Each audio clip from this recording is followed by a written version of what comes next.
is a very different setting from my usual videos, but if you're new here, welcome. I'm Serena. I create lifestyle, fitness, college, faith-based content. Yeah, join the family, join the gang. Welcome. We love you here. I love you. I love you here. Today's video is just a little one of those. I didn't really plan anything and I'm feeling like recording something, so I'm gonna talk. Yeah, I'm in the kitchen. I'm with my favorite fruit, pineapple. I'm gonna talk to you about pineapples. And it's not what you think I'm about to talk to you about. Pineapples. Please get your head out of the guts, out of the gutters. Get it out of the gutters. But I want to talk to you about pineapples. So I love pineapples, I really do, but I hate cutting them. Hate cutting them. Terrible. You won't catch me cutting them. I'll buy the pineapple and it will stay there for how long? A couple weeks, until I'm like, I should cut that pineapple. But I genuinely love pineapples, like I really do. It's just the work. It's just the work. Do you guys see where I'm going with this? Do you guys see where I'm going with this? If you don't, let me help you put on some goggles. Let me put you on some 2020 vision and let you know what I'm saying. A lot of the times we say we love God. We say, you know, God is my everything. God is so good, and we genuinely mean it, like for real, like some of it. I'm just being real, bro. But we genuinely mean it, like God means so much to me because I love God. God really is that guy, you know? But it's like we don't make the effort to enjoy his presence. We don't make the effort to sit and enjoy or get to know, taste of his goodness. This is not me talking right now, guys. Holy Spirit, you don't get to taste of his goodness.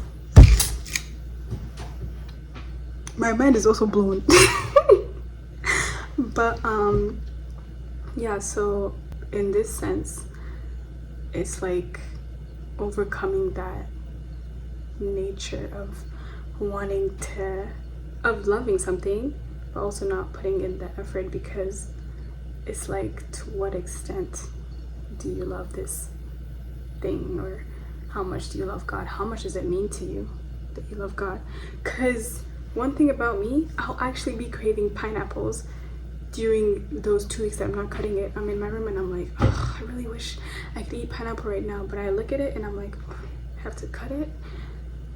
Yeah, no, I'll just drink water or eat something else, right? So think about it in the context of God, because you do love God, and then you're probably like going through your life, you're going through your days, and you're like, wow, I really miss being in God's presence. I really want to talk to God. I really want to read my Bible. But you haven't done it in a while. You don't know where to start. Shame, guilt, confusion, all these things that are not of God come to you, and it pushes you further away from him. So you're more like, I'll get there if I really, really need to. But you don't realize that those prompts are the Holy Spirit telling you, come on, don't wait longer. Slowly by slowly, it's not like God is dying like the pineapple, but your spirit is slowly dying like the pineapple. Your spirit is slowly starving and thirsty, and it's prompting you, let's go. God is calling, but you're not listening, baby. You're not listening. So one thing I would say is that don't grieve the Holy Spirit. Do not grieve the Holy Spirit. It's a verse somewhere in the Bible that I need to memorize because I struggle memorizing verses. But the verse basically says don't grieve the Holy Spirit, because the Holy Spirit is constantly with us. He's constantly giving us instruction. He's constantly speaking to us.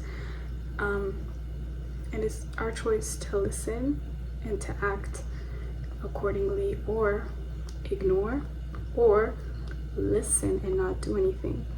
Acknowledging it is one thing, but putting action after that, that's different. I was in church the other day and This is giving podcast episode. I was in church the other day and they were talking about how acknowledgement and action go hand in hand. If you stop at the level of acknowledging what the Holy Spirit is telling you or of what is going on, then you're at the same level as the enemy. Because the enemy will acknowledge, but he does not have the power to act towards what God is doing for you. The enemy will recognize, this person is growing, let me send an attack, this and that, right? But he doesn't really know what exactly is going on. But you, as God's child, made in the likeness of God, are able to do something. So if you acknowledge God is saying this, baby, run and do what he's telling you. Obey, because Chole, disobedience will get you in a pit. I could tell you guys stories on end about disobedience, but listen, one thing I had to learn too was to obey when God speaks, because a lot of the times people are like, oh, I really want God to talk to me, like, I just really want to hear the voice of God, which I really get it, I do. But listen, first examine, what am I involved in that may be blocking my ears from hearing what God is saying? And secondly, Luke chapter 6 verse 44 says, my people call out to me, Lord, Lord, but they don't do as I tell them to do. So before you ask God to speak to you, ask him to give you the strength to obey and submit to what he's saying, because he is speaking. You just don't want to do what he tells you to do.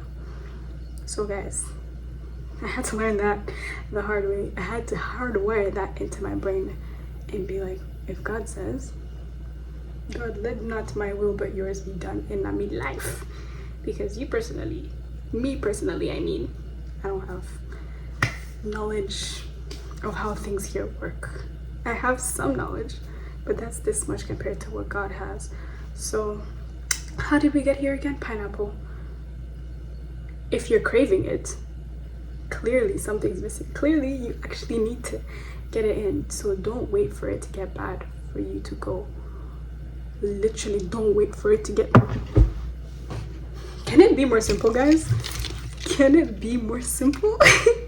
Don't wait for it to get bad for you to go and enjoy it. But yeah, it's a very simple way of looking at what our spirit needs and how we choose to deny our spirit of when it's telling us what it needs, and how we ask for things that we're not even ready for, you know?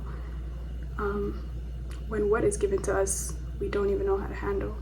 So this is not to bring anyone down because I've been through it. I'm growing still. But listen, there's hope. There's a lot of hope in knowing all this and being aware of this, because also being unaware that in itself is a trap and the lie of the enemy. So be aware and do something about it. Ask God to give you the strength to do something about it. Yeah, and just be diligent, because diligent hands make... Oh my gosh, I forgot the verse. Diligent hands. Oh gosh, I'll put the verse here. But laziness leads into forced labor. That's not what you want, because I'm being lazy and I'm forcing myself to cut the pineapple when it's old and only this much of it is good. Do you guys get where I'm going with this? Do you guys get where I'm going in this? Because forced labor is the fact that eventually you have to do something. Actually, let me grab that verse for you guys, because I'm unbothered by not knowing what verse I'm saying. So the verse is Proverbs 12, chapter 12, verse 24. It says, diligent hands will rule, but laziness leads into forced labor. So diligent hands, someone that takes care, pays attention, like looks at the details and fully understands, will get to the top and will be able to rule over the flesh and the things of this world. But laziness leads into forced labor, because some things just have to get done. I have to cut the pineapple eventually. You need to do something for your spirit eventually. But that leads into forced labor, where you're not enjoying any moment of it, where you're missing all the little things that you should have been paying attention to if you did it diligently, because you chose to be lazy or ignorant in certain cases. So guys, that was a quick video, very impromptu. Promise you I didn't plan this out. Thank you, Holy Spirit. Because me personally, I'll be nowhere without him. But yeah guys, I hope you learned a thing or two from this video. Please share it actually, because I don't know who it's for. Maybe you, maybe your sister, maybe your best friend. But please share this video and leave a like. Yeah, that's all I have to say. I see you guys when I see you, because schedule, we're working on that. But anyways, bye guys, much love.